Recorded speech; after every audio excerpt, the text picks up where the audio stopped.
Hi guys, and welcome back ulit dito sa channel ko. I am JJ Moto, and today I have a new content for you guys. At since pandemic ngayon, bawal mag-rides dito sa city ko. So here I have a new toy. Probably alam nyo na sa title above kung ano to. Today we will be unboxing the DJI MAVIC 2 Pro. As you can see, ito lang yung box niya. And then here you can see the name and the features that this aircraft promises. So, papansin nyo wala na yung plastic because I already have opened it to charge the battery and para ma-check ko. Alright, let's check what's inside. Tara!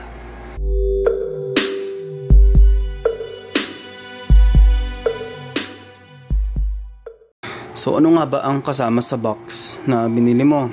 I have bought the MAVIC 2 Pro, kasama na yung fly more kit, but that will be in another video. So ito is merely just the unboxing for you guys to see at kung ano yung laman. Pero as I have said earlier, nabuksan ko na to, charge and check all the items. Kaya it's not my first time seeing it. I apologize for that. Pero the fly more kit, hindi ko pa nabubuksan. May plastic pa yon. So ano yung meron sa MAVIC 2 Pro?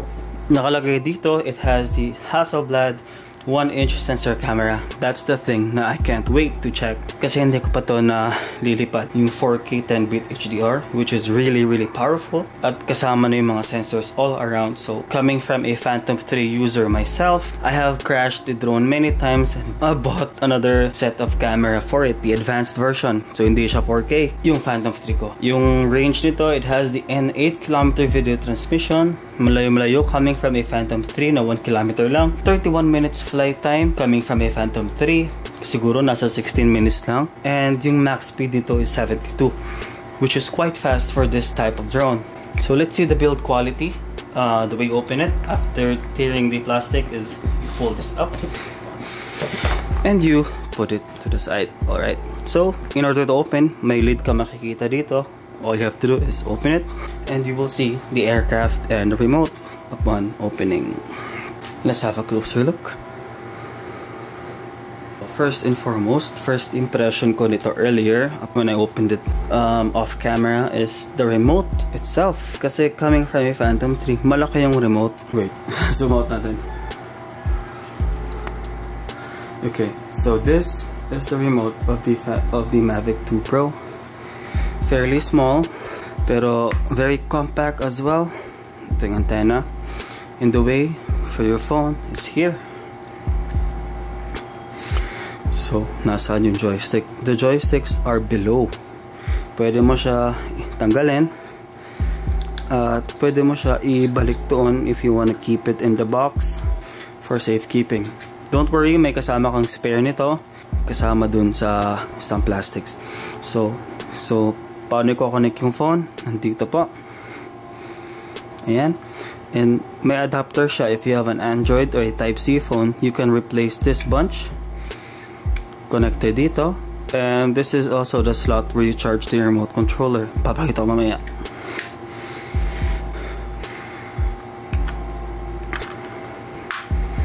Ayan, dyan ka muna. So, tinanggal ko na rin yung mga plastic tags kasi maraming mga nakadikit dito for protection. So, tingnan natin yung aircraft.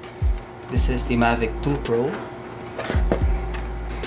Pag napapansin nyo, it's mabigat siya compared dun sa Phantom 3. And the build quality is very, alam mo yung ano, hindi siya cheaply made. So, you get what you really pay for.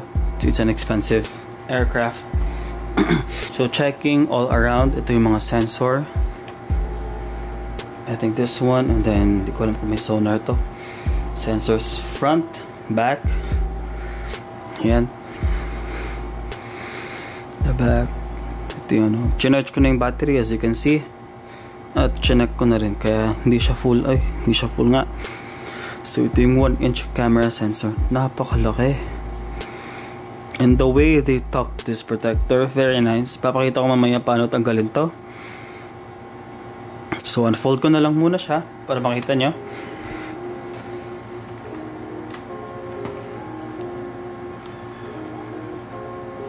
Yan.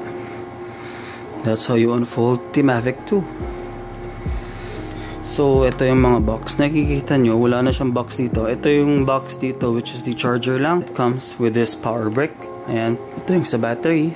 And for the remote controller. Which is, ito yung sa outlet. So, put it back.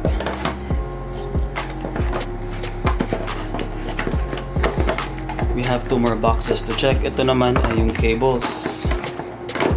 So, this is the cable box. As you can see, so here you will find most of your spares. Check natin.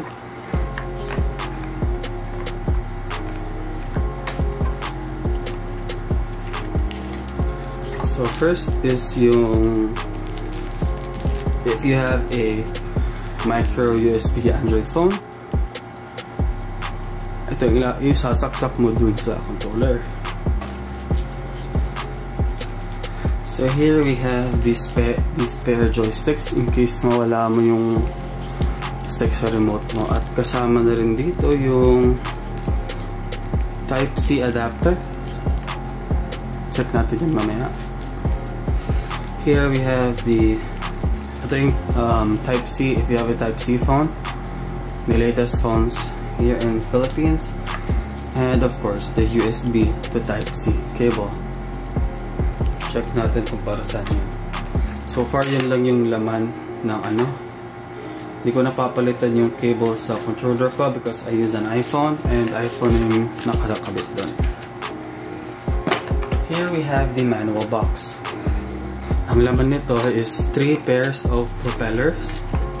Hindi ko alam bakit 3 pairs. So this is the other pair. And nilabas ko na yung 2 pair. Chinap ko yung ano. So siguro may extra kang 2 pirasong props. And then of course, your user manual, your start guide, everything.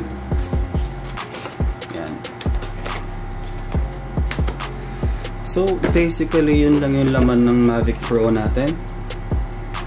The controller, the aircraft, at yung ano, the aircraft itself. So, paano tanggalin to? Simple lang. Erase here. And then, you pull. Ayan. Napakaganda ng camera. Very big. Compared dun sa previous Mavic Pro. Mas lalo na compared dun sa Phantom 3. So, balik natin. Returning this is a bit tricky because you have to carefully. Oh my god. See.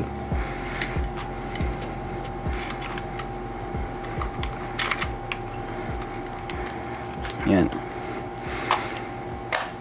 Pasok.